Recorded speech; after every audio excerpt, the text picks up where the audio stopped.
आता सगळ्या बायकांना एकच प्रश्न पडला आहे की संक्रांतीसाठी वाण काय घ्यायचं, तर तोच प्रश्न आम्हालाही पडला होता आणि आज त्या प्रश्नाचं आज आम्ही समाधान केलं.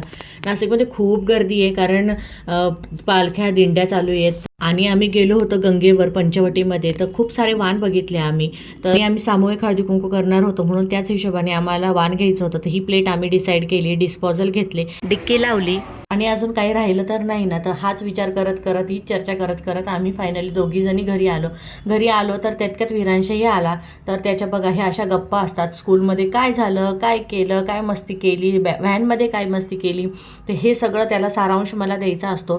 तर ह्या आमच्या गप्पा चालू होत्या, मस्ती चालू होती आणि त्या गप्पांसोबतच विरांश चालू होते की मम्मी तू मला आज काय देणार आहे सांग, आणि काल स्ट्रॉबेरी आणली तर त्याचं काय बनवलं आहे का, बनवणार आहे का, तर हेच विरांश चाललं होतं. आणि मी त्याला सरप्राईज देणार होते की मी तुला स्ट्रॉबेरी शेक बनवणार आहे, पण मग त्याने स्वतःहूनच बोलला की नाही मम्मा मला स्ट्रॉबेरी शेक खायचा आहे. तर काय मुलांनी सांगितलं आणि आपण बनवलं नाही असं कधी झालंच नाही. तर मी विरांशला आज स्ट्रॉबेरी शेक बनवला. मी त्याची रेसिपी नाही तुमच्यासोबत शेअर केली आणि मी काय बनवते आणि विरांश माझ्या बाजूबाजूला फिरत नसतो, हे कधी झालंच नाही. तर पूर्ण वेळ मी स्ट्रॉबेरी शेक बनवत होते तर विरांश माझ्या बाजूला फिरत होता, त्यात अथांगही त्याचं बघून करत होता. फायनली मी तो बनवला आणि दोघांनाही मी स्ट्रॉबेरी शेक प्यायला दिला. तर विरांशचं बघूनच एक्सप्रेशन असे असतात. आणि अथांगला थोडं बरं नव्हतं, पण मग आता मोठ्याला दिलं आणि लहाना पित नाही तर असं कधी होणार आहे का.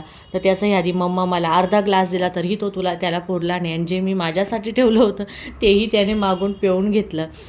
आणि आज संध्याकाळच्या भाजीला मला पनीर टिक्का बनवायचा होता, तर त्याचीच तयारी करत होते.